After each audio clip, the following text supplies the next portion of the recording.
Hello, everybody. Welcome to today's webinar presentation by Hannafin Marketing.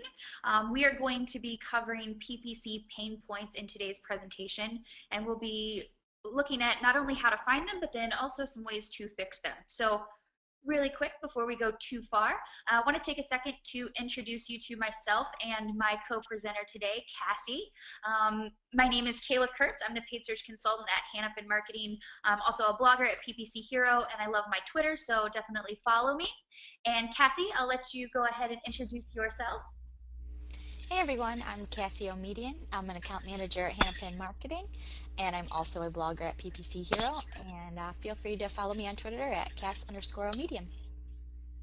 Awesome. So we're really excited to present today's topic to you guys. We're going to be, like I said, talking about PPC pain points. And the truth of it is, I think we all know this, that some of the problems that we have in our paid search accounts are really easy to find.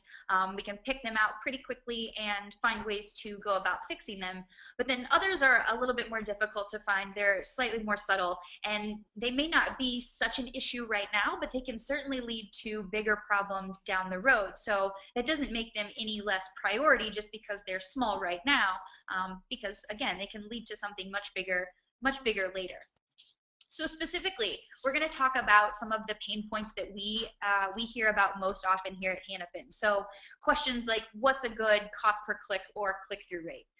How often should I be checking out my competitors? Is remarketing always creepy? That seems to be a really popular one lately. And then also, did this lead come just from my PPC efforts, right? So people really want to know what other potential mediums that they're marketing in may have touched a potential lead before they give all of the credit to just one of those particular areas. All right, so those are the topics that we're going to be discussing. We basically picked out 10 for you guys that we're going to uncover. Cassie and I are going to bounce it back and forth. Wanted to make sure that everybody remembers to include the hashtag ThinkPPC in any of your Twitter tweets for today's presentation. You can use the ThinkPPC hashtag to send us any questions that you've got. We're going to have some time for those at the end. You can also use the webinar chat box to send us your questions, and we'll be pulling things from both. Then if we get to the end and there are a lot of questions, which we hope to see, we'll definitely make sure to put together a quick blog to follow up with you guys, and Cassie and I will get all of your questions answered. So without further ado, let's get to the interactive portion of the show. First up, we've got our live poll question. So the first question is, how long have you been in PPC? And we'll let everybody, we'll give everybody a minute or so here to answer this question. Cassie, how long have you been in paid search? Oh, Kayla, I'm like a grandma of PPC. I'm going on 5+ years. So Awesome. So you're going to be in the D bracket. I've been in PPC for 2.5 years myself, so I'm going to be in the B bracket. Let's see what we got. It looks like most people are on my side, Cassie. Most people are right in that 1 to 3 year mark.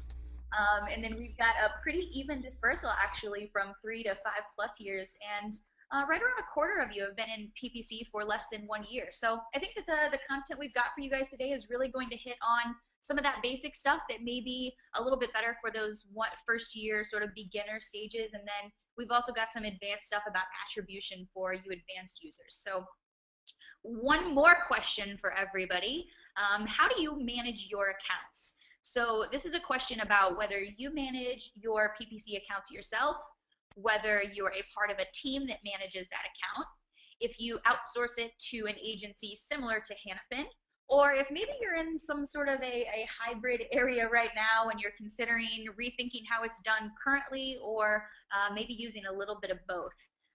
Obviously, being here at Hannafin, the bulk of my experience is on the agency side, so we work in a lot of outsourced client accounts. Cassie works here with me at Hannafin as well. But Cassie, did you have previous experience working in-house on any brands, or have you always been in the agency atmosphere? I personally have always been in the agency atmosphere, so that's where a lot of my experience comes from. Yeah. Well, let's see. Looks like, oh, it's almost an even split there. We've got about 53% of the audience members managing these accounts themselves, and then most everyone else is a part of a team that manages it. So a lot of in-house stuff, but split a bit evenly, whether it's just one person handling it or someone working on a team. Awesome. Thank you guys so much for taking part in those poll questions. So we like to keep you involved. So we're going to do that periodically. Keep your eyes open. All right, I'm going to stop talking for a second and kick it over to Cassie and let her start talking to you guys about what our specific pain points actually are. Great, thanks Kayla. So our first pain point that we're going to talk about today is competitor analysis and research, and this is one pain point that comes up quite a bit, and especially in the agency side of things. With the competitor analysis and research, it's something that you can't just do once and be done, because PPC it's an auction-based system. People are coming in and out at all times, so it's something that you need to do regularly and make sure that you stay on top of it. Go ahead and go to the next slide. So there's a couple tools that you can use that can help you do your competitor research analysis, and there's a couple free tools, which also makes it nice. So some of the free tools that are out there that you can use are some tools like SpyFu is one that you can use. Another tool that's available is SEMrush. Can you hear me, Kayla? Sorry, Yeah, absolutely. You're good. Sorry, I just had some feedback there for a minute. But those are a couple of the competitor tools that are available. And then AdWords actually has some tools as well, as like the auction insights and some competitor analysis tools as well. And when it comes to competitor analysis, I like to use the practice of, let's say, maybe when, like, at least checking our competitors at least once a month. Maybe when you're doing your ad copy testing and you're planning and for that you take a look and see what your competitors are doing. You don't necessarily want to copy them because, like most new competitors aren't going to be doing smart, stuff right away. So it's not best just to see what they're doing and copy that, but you want to be aware of what's out there and what your competitors are doing, especially if you're using like pricing or other items like that in your ad copy, because if other competitors are maybe have a lower price than what you have, that's something you always want to be aware of. So those are a couple tools that you can use to do some competitor research, and then kind of some tips on how often to do it. Another tool that you can also use that's not a free tool but offers pretty extensive information on competitor analysis is AdGuru. I found that to be a pretty helpful tool as well, and it also offers a lot more information, because on the free tools you might get little samples of information, but AdGuru seems to have quite a bit of information in there. Awesome. So pain point number 2 is going to be in regards to goal setting. So really where these become difficult is goal and key performance indicator metrics they're just not going to be the same across any two accounts, across any verticals, markets. Even if you've got one account that you've run last year and you're running it still today, it's pretty likely that the goal metrics that you put in place on day one are not the same today, because hopefully you've hit those previous goals and you've moved on to the next thing. The truth of it is that goals are going to change. They can, they will, they do, and sometimes that happens really often. So really the way that you can fix that problem is just stop expecting your goals not to move, right? So I hear this come up a lot, and every single time my answer is exactly the same, which is don't expect that you're not going to have a new goal potentially next month. And not necessarily that the entire metric is changing, but the number could change. There could be a handful of new competitors that you found, from one of Cassie's tools that she just mentioned, and now you've got to really rework what is a true target impression share that you want to be pulling down from the search network. And then my other big key point in getting started with setting your goals and your metrics is when you're going to make a choice on a potential metric itself, whether it be click-through rate, conversions, revenue, return on ad spend, whatever it might be, or an actual percentage or a specific number you want those metrics to be at, really take some time to be sure you're selecting those in the right way and that you've tracked enough data to know that you're not setting yourself up for failure before you even get started.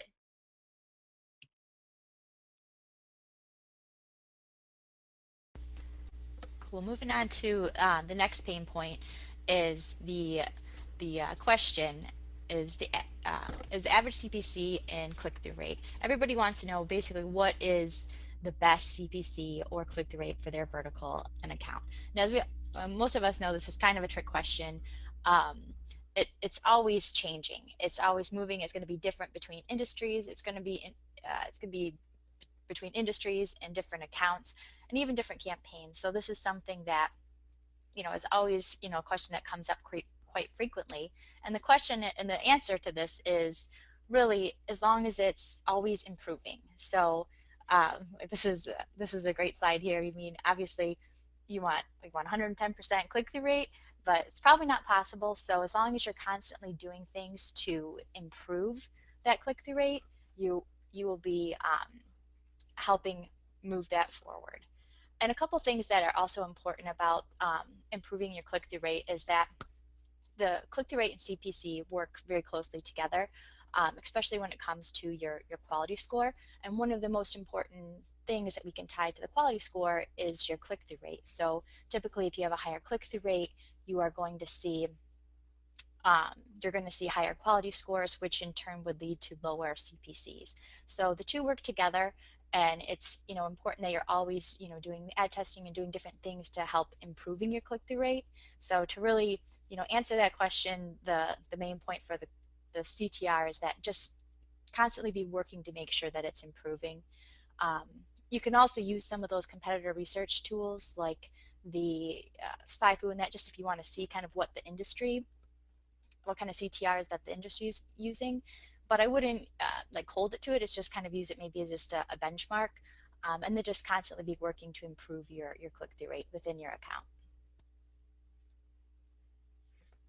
All right, this is one of my favorite slides here. CPC ain't nothing but a number. Again, it's just another your CPC. As long as you're working to improve your click-through rate, your quality score should be improving, and then in turn you'll be seeing your CPC decrease as well. Great. So pain point number 4 is the bid multipliers that are available in enhanced campaigns now. So obviously having the ability to specifically manipulate bids for particular geo-targets or for specific devices is really helpful and handy, but the thing that makes them a little bit painful is that all of those bid multipliers and any modifiers that you've got set up in terms of your actual campaign settings are all going to layer on top of one another. So what this can cause to happen is if you're not considering all of those different layers when you make your bid adjustments, you can really end up with a loss in position and conversions that you weren't necessarily intending.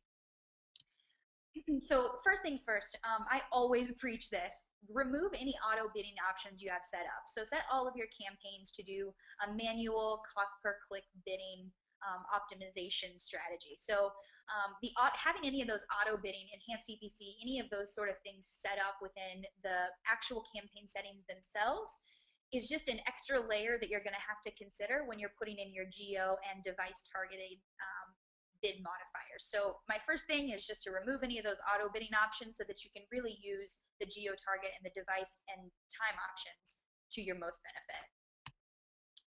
And then this is how it seems really silly, but I like to work these things literally out on paper because you have to do some multiplication. You can't just say, okay, I bid up 20% here and 5% here, so that's a 15% change total.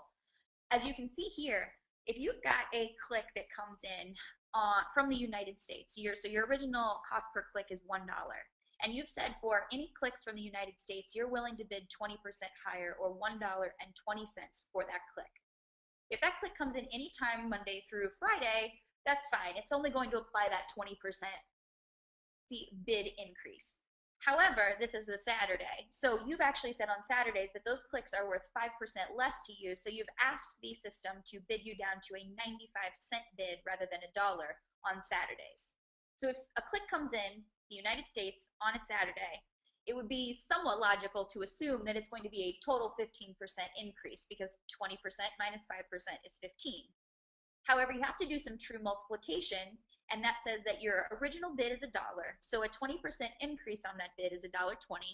A 5% decrease on that bid for it being a Saturday is 95 cents, so you have to multiply $1.20 by 95 cents, and you get $1.14, which is actually a 14% increase, not 15.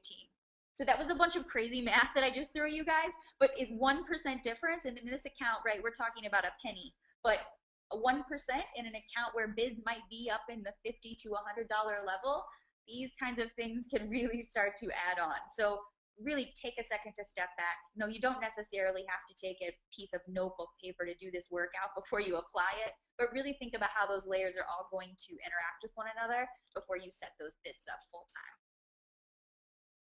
All right, time for another poll question.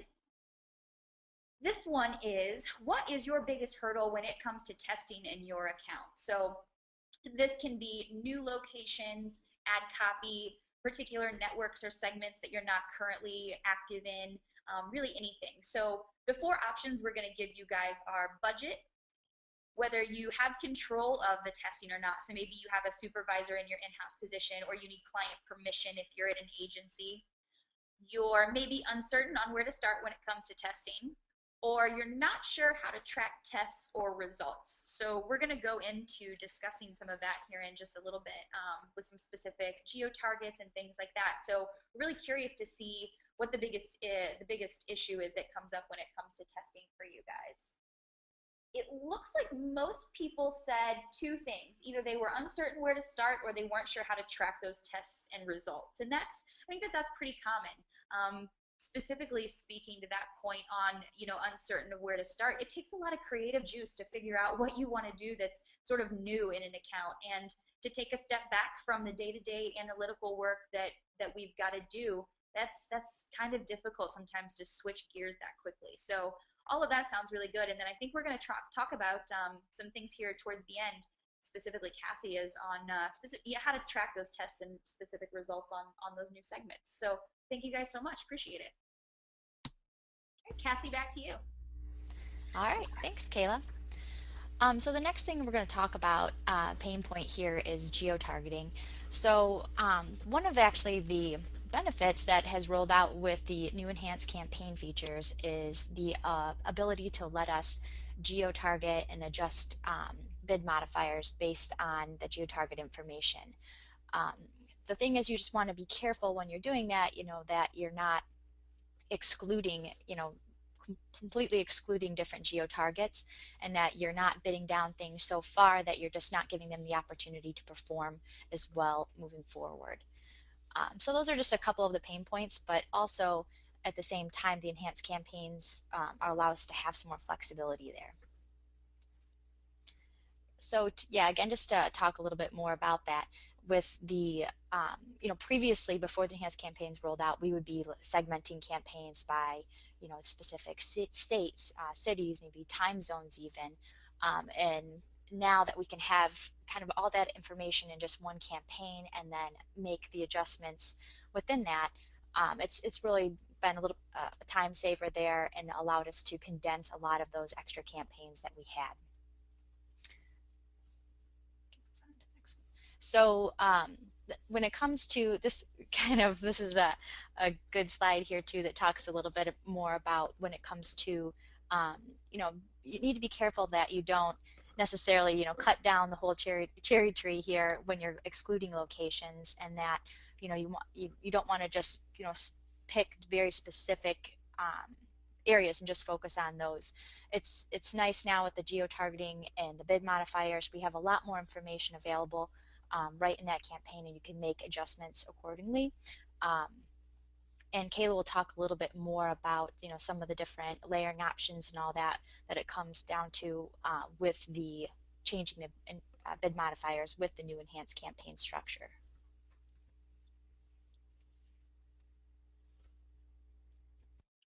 Great. So I know a few of you said that you're sometimes a little bit just hesitant about knowing where to start, and then also sort of how to track your ad tests, or just testing in particular. So I want to talk about specifically ad testing.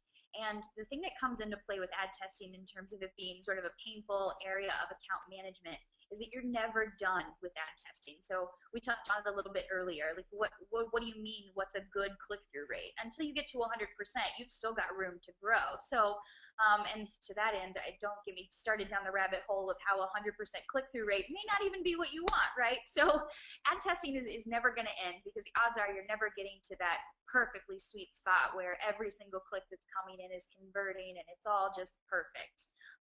The other thing with ad testing is that unfortunately a lot of people just don't do it right. So they pull tests before there's enough data.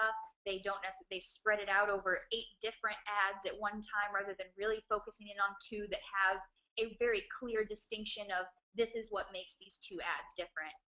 And then in terms of average position, because that's usually a part of ad testing, is where's that really perfect or sweet spot ad position for me, is that position 1 isn't usually the most productive ad spot. So I think it would make everybody's jobs a little bit easier if we could always go back to the argument that, all right, well, we just have to bid up until we're at position 1, and then our job is done, and we'll see what happens from there with the click-through rate.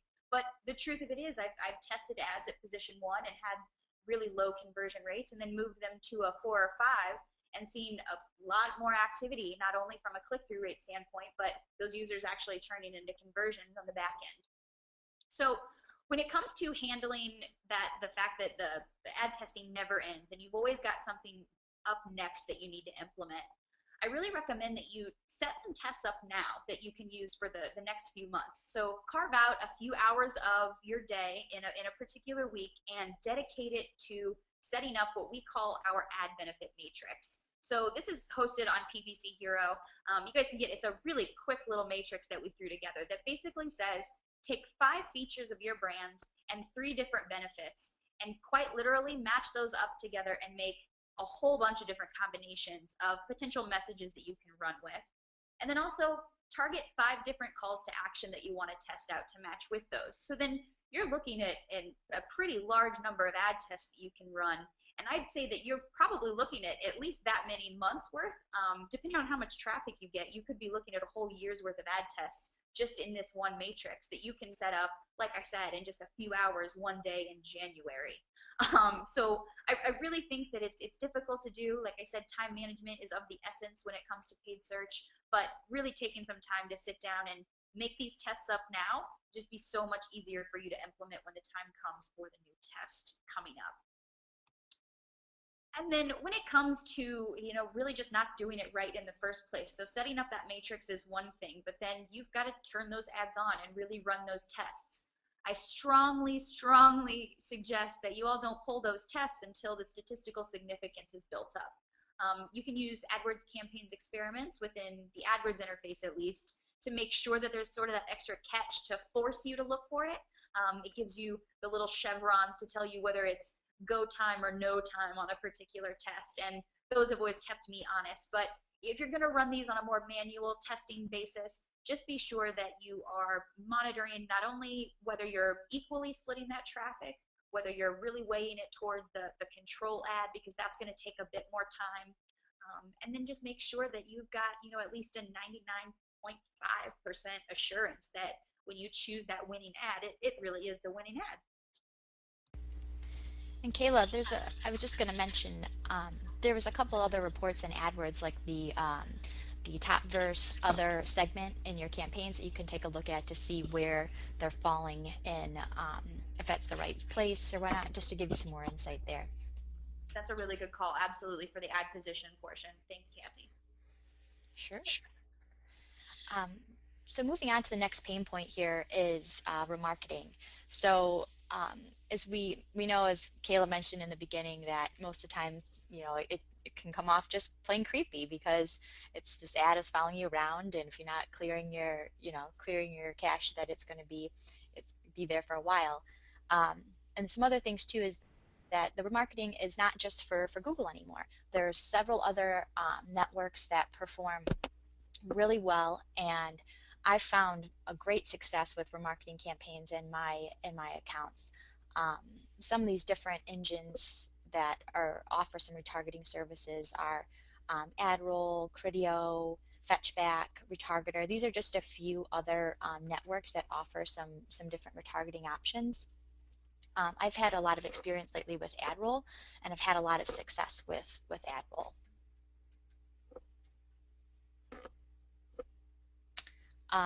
So when it comes to remarketing, so what are some of the things that we can do to, the pain point, like I said, the question that comes up over and over again is that how do we prevent the creep factor, I guess, in a sense? How do we prevent our ads from coming off creepy or hurting your brand?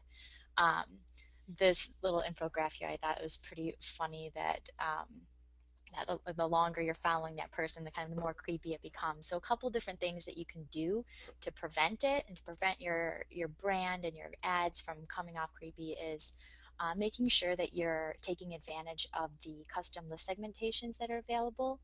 Um, AdWords offers some pretty cool list segmentations directly in AdWords. Google Analytic allows you, there's so much data, some rich data that's available in Google Analytics as well, that you can create. As long as you're using the Google Analytics tag, you can create very custom specific list segmentation. So you can go beyond just targeting like the cart abandoners. Um, you could target, even like if you wanted to target if you have a specific demographic, if you have very specific information about them, you're able to create lists specifically to them. So other things that you can do, again, to kind of avoid this, being coming off creepy with it, is limit your membership duration. So that is how long you're actually following that user. So I think AdWords, it's like 30 or 45 days, I think, is the most that you can follow something there. And then analytics, you can follow it for a longer period of time. So some things to keep in mind when you're limiting the duration is making sure that you don't want to limit it too far, because you want to make sure that you like if you have a client that has a longer buying cycle, that you're not cutting it off too short. So make sure that you've done the research, you kind of understand the time and your user's buying cycle, so you're not cutting it off too short there. Another thing that you can do to kind of prevent the creep factor there is the frequency capping your campaigns. So in AdWords, you can set like a frequency cap, so you're not, showing, say you only show your that specific ad to the user, let's say 4 or 5 or 6 times, just depending on what's that best ratio for you.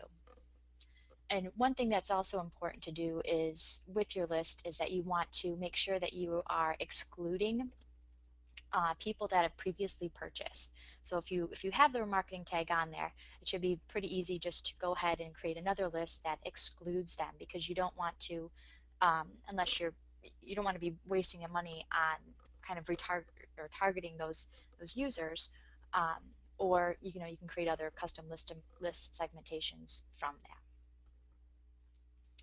And by frequency capping, oh, sorry, I was say with the frequency capping, one thing that you wonder if you're going to hurt performance by setting that frequency capping. And this example that we have here, this brief case study, this was over I think like a 30-day time period, and we had set this frequency capping at 6 for this particular one, and we had seen significant increases in conversions and decrease in CPA and increase in our conversion rate by setting a frequency cap. So this was just one particular account, but definitely get in there and try it out and see what frequency cap works best for you.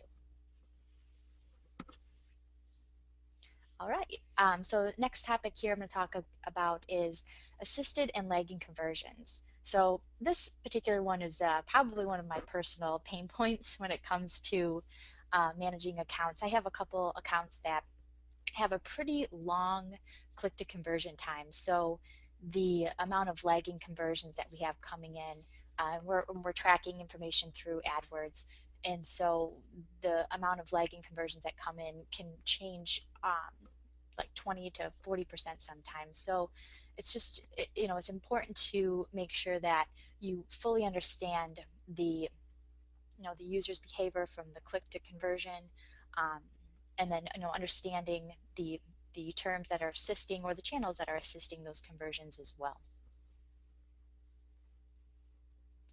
So a couple things that you can do to make sure that you fully understand these keywords that are in the funnel that are assisting your conversions is Google Analytics has has some reports that are available in there that allows you to get more insight to the keywords that are assisting the conversions, or in the funnel, that are helping there. And then AdWords actually now offers information into the search funnel as well. If you look in your columns, there's it's kind of like tucked away in there, but there's a column called search funnels, and you can actually see in AdWords what your um, assisting keywords are. And I find it personally helpful to, once I've pulled the report, I've analyzed these keywords, and I've found out the keywords that are really assisting the funnel, I like to tag them with like labels. So as I'm making the decisions and I'm going in, on the account. I'm making sure I'm not excluding these or pausing these keywords or bidding them down too far, because they obviously are impacting the end result in the last click conversion. So those are just a couple different reports that are available that are different things that you can do with some of the assisted terms there. And then it's also important just to make sure that you understand where they're at in the funnel. Are they they coming, are they at the first click in the funnel, are they the last click in the funnel? Typically a lot of non-branded terms, if you look at those keywords, they're coming on early in the funnel and have several clicks with non-brand terms before they come back in and, let's say, convert on that branded term. If you were just making a decision off of last click data, and you weren't, let's say, taking in a longer period of time and not taking in some of those lagging conversions, you could cut off some of those maybe non-brand terms that are assisting that last click conversion on like a branded term, for example. So it's just important to make sure that you are fully looking at all of those keywords in the funnel, and that you understand kind of where they're falling at as far as like a first click or last click. Another report that is available in analytics is the time lag report, and this kind of gives you, this is pretty similar to one of my clients that 12 plus days out are a lot of their conversions are coming in, and this might be clients or not clients or companies that usually have higher like a higher revenue product, or usually, or yeah, I think more like clients that have like a higher revenue products. Usually there's a longer kind of click to conversion, because they need to think about more before they make that decision. So typically like a lead gen client may not have as large as a click to conversion window. So this is a report that's available in analytics that allows you to kind of get some insight as to the conversion path there. Great stuff. All right, we're on our second to last pain point, and this one is going to be tackling that really tricky relationship between cost per lead and conversion volume. So it's not abnormal to hear this request from clients, from internal supervisors or directors that says, listen, we need to pull back on CPL or CPA, and then also we want to get more conversions. It's really difficult to do both at the same time. So it doesn't keep it from coming up, but also doesn't make it any easier that it's still two very different ends of the spectrum. So my first bit of advice is just to stop trying to do both at once. Really hone in on, I can't help but giggle because I love how throwing pumpkins at ourselves. At any rate, you can't do both at once. Really pick which one is most important to you in that moment. So if you're just getting started in paid search, and CPL is really what you've got to focus on, because every single lead that comes in has to be specifically targeted in and about ready to turn into either a paying customer, or every click that comes through needs to turn into a sale on the website. You also may be in a situation where getting the volume in right now is what you need to see, because you're at a space in your paid search account history where now you need to start making some determinations about where some of the better quality leads are coming from, and then set up some maybe tiered out cost per lead, so you're not cutting out the top of the funnel just because the CPL isn't right where you need it to be. So really my biggest piece of advice there is to pick one of those two things to focus on first, and then once you get that dialed in a little bit closer to where you need it to be, then you can start shifting your focus over to the other as well. Because the truth of it, you got to do a little bit from one and a little bit from the other to really get to the best performance place that's maintainable long term. So that's the other thing that comes up, is if you drive too far in column A, you're going to end up with not enough conversions to continue to pull back the budget from other marketing areas. But if you run completely at conversions and you're not minding your CPA, you may end up with a ton of conversions you can't afford, and then again you've sort of cut your nose off to spite your face. So keep those things in mind. Yes, you're going to continue to hear that goal. I want less CPA and I want more conversions. Really try to make some smart decisions about what's most important today or this month, and focus on one at a time. All right, poll question number 4. So what's most important to you in your account goals? Is it the CPL, CPA, or is it lead volume? Maybe it's both. Is it neither? So some accounts, right? Like it's not necessarily to that place yet. Maybe you're really just working on traffic. Cassie, what do you think for the accounts that you're working on for us? What's the split for you? What would you say? How many of your clients are more focused on CPL versus lead volume? Are they pretty evenly split? Well, I would say that most of mine, they always want both. They always want as much lead volume as possible at the lowest CPL or CPA as possible. So, um, I think that that's, yep, and the poll question pretty much reflects that. So a lot of times that's what they want. They want to get the most amount of, orders or leads as they can at the, cheapest amount. So. Yep, that sounds about right. I was kind of thinking that's what we would see, but it's good. It's good to know we're on target. So a lot of people want to see both. All right, that gets us to our last pain point. I'll kick it back over to Cassie. All right, thanks, Kayla. So the last pain point that we have here to talk about today is cross-channel attribution. So I talked a little bit before about the assisted conversions or assisted clicks and conversions. So this isn't just talking about just keywords specifically in the funnel. This is also talking about how the different channels interact with each other. So for example, how does your display campaigns, how do they affect your search campaigns? Or how is your maybe Facebook efforts, how is that affecting your paid search, or is your paid search affecting your organic traffic? um, all of this, we know very well that all of these channels work together, and PPC specifically tends to interact with various channels. So it's important to make sure that you're really taking in, you fully understanding where all of these different pieces are moving and where they're coming in, and are they coming in from display, and are they converting, let's say, on organic or direct. It's important to really make sure that you fully understand where it's coming in, so you're not cutting off the traffic somewhere within that funnel, and in the end cutting back your leads or your orders by cutting off some piece that's in the middle there. So this is an example. This is one of the reports available in Google Analytics, and I find Google Analytics is a really helpful, easy tool to use that allows you information into kind of the multi-channel funnels and the attribution and how they're all working together. And as you can see here in the Venn diagram here, is that as you can see, all of these online channels, they all work together. They're overlapping at some point or another, and so they really all work together to help you achieve your end goal or achieve the most amount of conversions. um, so like I said, the most important thing when it comes to the multi-channel funnels is you want to be able to track them correctly.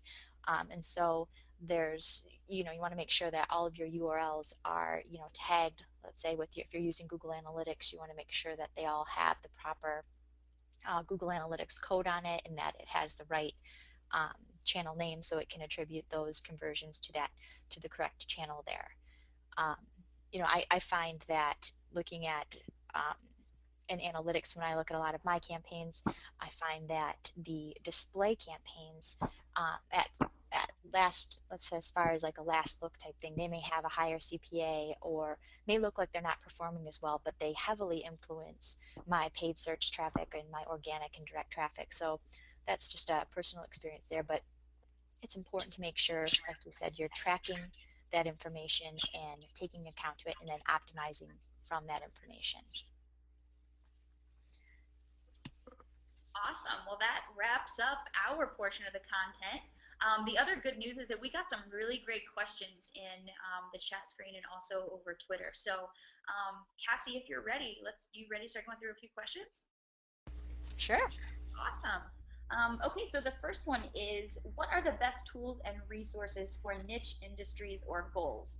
For example, is there an SEM or PPC tool set for companies promoting online software downloads? Off the top of my head, I'm going to say that I've not heard of any that are maybe industry specific. I think a lot of the tools that Cassie mentioned earlier for kind of doing that competitor spying, like SpyFu, those sort of things. When you put your website into those, it also populates a list of potential competitors, and then you can click in and you can sort of dive in on a lot of different levels then on who their biggest competitors are and things like that. So in a certain way that becomes industry specific, right? Because the comparisons you're going to be doing with that tool is going to be against your top competitors. So those are going to be the people who are likely selling or offering the same product or service that you are. Cassie, do you know of any? Maybe you've been in this a little longer than I have. You know, like I said, Ad Guru is another one. That one unfortunately isn't a free one, but you can get a lot more specific information, and it kind of gives you. I know there's some reports that they offer that are kind of give you more industry specific or vertical specific information. So that might be you may have to pay for it, but you might get some more information, some more valuable vertical or industry specific um, competitor information. Yeah, that's a really good one. Great. Next question. What about automatic first page bidding when doing bid math? Yeah, that's one of those things. I don't. I'm assuming they're talking about first page bid estimates. And whether you set your maximum cost per click based on where it says that first page bid needs to be. Cassie, feel free to chime in. My experience has usually been that when it tells me that there's this bid I need to be at for page one, I set that as my max, and it really never gets there. It's usually a little bit less expensive than what they were originally sort of pitching to me. But that to me, that's what you would have your max cost per click set at. And then if you've eliminated any of those other auto bidding options, that's just the base CPC that it's going to use for those modifier multipliers. Yeah, and I've noticed the same thing there too. And you know, some things that you can do to kind of help reduce that the first page bid estimate is if you're improving your quality score. Again, your first page bid estimate will be lower as well. So those are just some other things that you can do to help even bring down that first page bid estimate. Yeah, that's a really good point. I think this next question is pretty specifically for you, Cassie. What do you consider a longer buying cycle? So you can either talk about maybe your particular clients, but this question said for e-commerce, for example, higher cost goods. So maybe $100 plus per conversion in terms of sales. What do you think is a long buying cycle in that situation? You know, I've seen with let's say a higher end or something over let's say $100 in revenue, I've seen a buying cycle that probably anything beyond 30 days would Mm-hmm. be a long buying cycle. In AdWords, so AdWords does day of click. It's a 30-day of click is as far as it goes back. So if you're looking at your conversion data and making decisions off that information, as far back as you can go is like I said, 30 days. And then with um, analytics, they use a day of conversion model. So um, so there they're showing the conversion the day that it conversion happened, whereas AdWords is the day that they clicked. So in AdWords you can extend that window a little bit further. But as far as what is a longer buying cycle, I would say probably anything that's beyond 30 days would be a long buying cycle. And I've had some clients that have had in like the travel industry that are some more luxury brands and stuff that have, you know, buying cycles that I've seen conversion windows, click to conversions go back as far as, 45 up to 60 days sometimes. Yeah, sounds about right to me. All right, well, that was a very succinct answer, I think. So I'll let Cassie's expertise sit on that one. We'll move on to the next question is, I have an e-commerce website. That's not the question part, obviously. I increased my budget, but instead of getting more conversions, my cost per lead increased. How can I keep my cost per lead low while increasing my budget?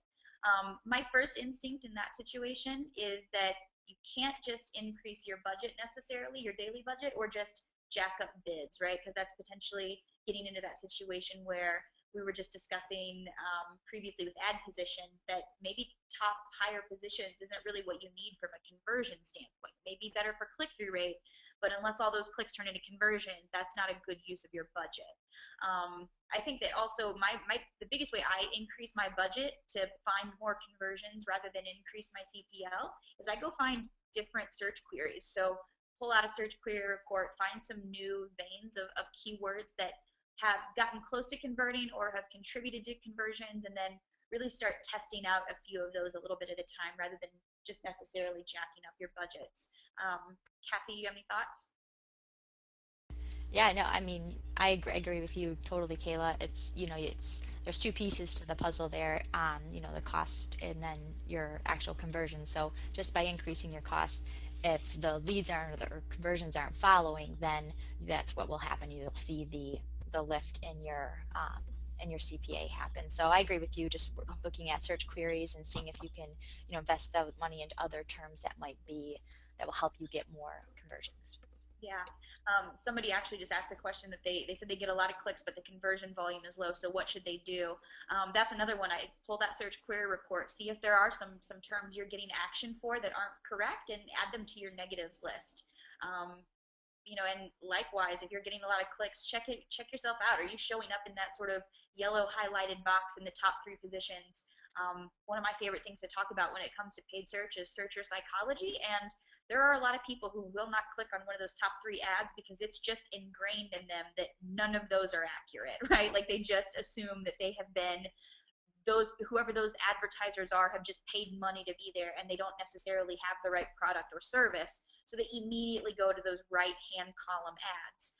Test that out. I've seen a lot of clients where that's the situation. So if you're getting a high click volume but the conversions aren't coming in with it, potentially check your negatives. And like Cassie said, you really got to consider both sides of that. Another question, this is my new favorite, I think. How can I achieve maximum conversions? I don't know. If you can figure that out, I think you're probably making a lot of money. That's a really good question.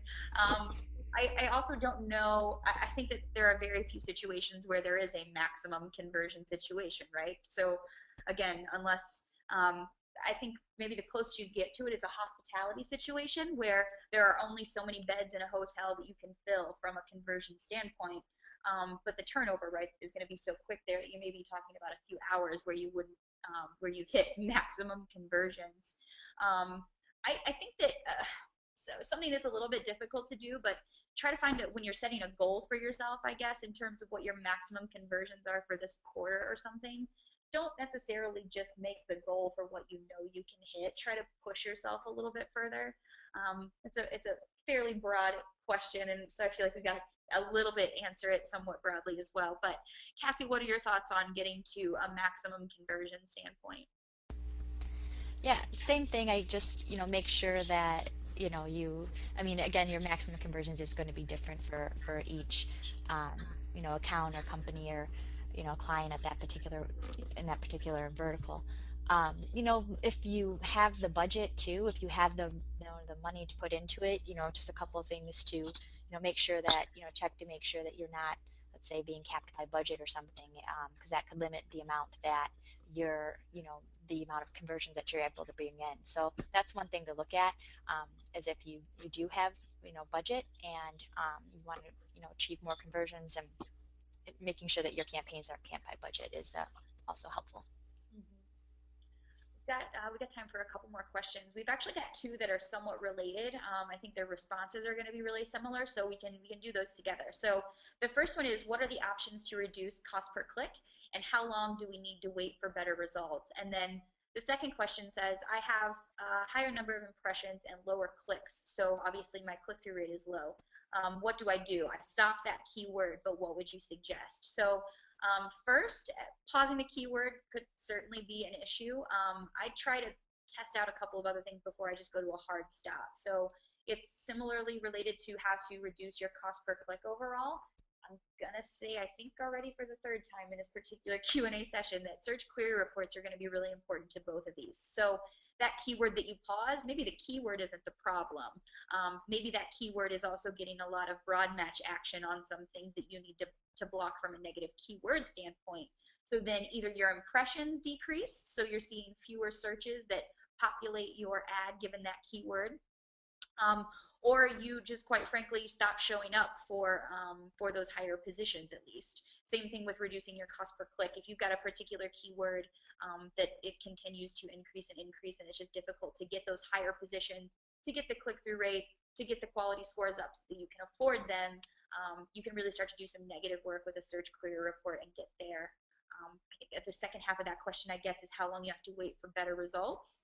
And that's going to be dependent on traffic. So that statistical significance piece is really where this comes into play. You can actually, if you just Bing or Google statistical significance calculator, you can find little quick matrices that'll allow you to basically plug in your impressions and your clicks or conversions on top of that as a third layer, and it'll basically tell you what the percentage of assurance that you can have that that's actually going to go through. So that's I guess in terms of what, how long you have to wait. Cassie, what are your thoughts on that? Yeah, it's, like I said, there's a specific time period is hard to tell because again, every account's going to be a little bit different there. So, I agreed to with, making sure that you are giving it enough time and making sure you have enough data to be able to make sure that, statistical significance, it's hard to give like a, hard amount of time there. Um, but and then I'd agree also too when it comes to cutting out some of the traffic there. Again, search query reports is always going to be helpful to kind of exclude some of those clicks that are impressions that just aren't relevant to that specific keyword. Um, a lot of times, especially with broad match keywords, you're going to see typically lower quality scores and lower click-through rates with those because you don't have as much control over as you would as some of the other match types like an exact match type or phrase or even broad modified there. So those are things to keep in mind if you're trying to like maybe improve your overall click-through rate and improve your quality score there is to take a look at broad match terms. Those typically seem to be the the culprit of lower click-through rates and lower quality scores too. Yeah, I agree. I'm starting to see a lot more people experimenting and testing around broad match modified, and I think that that could potentially be a nice segue for people getting rid of those broad match without completely cutting out the potential there. All right. Yeah, Well, we're getting kind of down to it. So we're going to move on to the quick wrap up here. Really quickly, of course, Hannafin Marketing, PPC Hero. We would love to assist all of those in-house people. I'm sure you're all exhausted, and we would like to be there to assist. So if any of you are interested in any of the following services, we'd love to hear from you. I'm being the paid search consultant in the sales department, so it's very likely you'll be getting a phone call from me. So we can help you not only just with full-time management, but if you and your team have really got it under control, we've also got audit services, a PPC retainer, which basically just lets you give us all your scut work and we'll help you work through it. You want some ad copy written, okay, done. And then there's also a free solutions blueprint option. So if you're spending more than $20,000 per month in one of your accounts, we'll take a look at that account for you and provide some of our basic analysis and consultation on what we see in terms of opportunity and long-term expansion ideas for where the account could potentially go. All right, guys, that's going to be that. Thank you so much for joining Cassie and I on our PPC Pain Points webinar. We really appreciate everybody taking out potentially what could have been a lot of your lunch breaks to join us. And don't forget, we've got that free solutions blueprint offer. There's a link there if you'd like to sign up rather than just indicate within the in the chat screen. And then you can also contact us directly if you've got webinar feedback. We'd love to hear it. You can send that to marketing@hannafinmarketing.com. And we will see you guys next week with another PPC Hero Hannafin webinar. Thanks so much, and everybody have a great day. Thanks.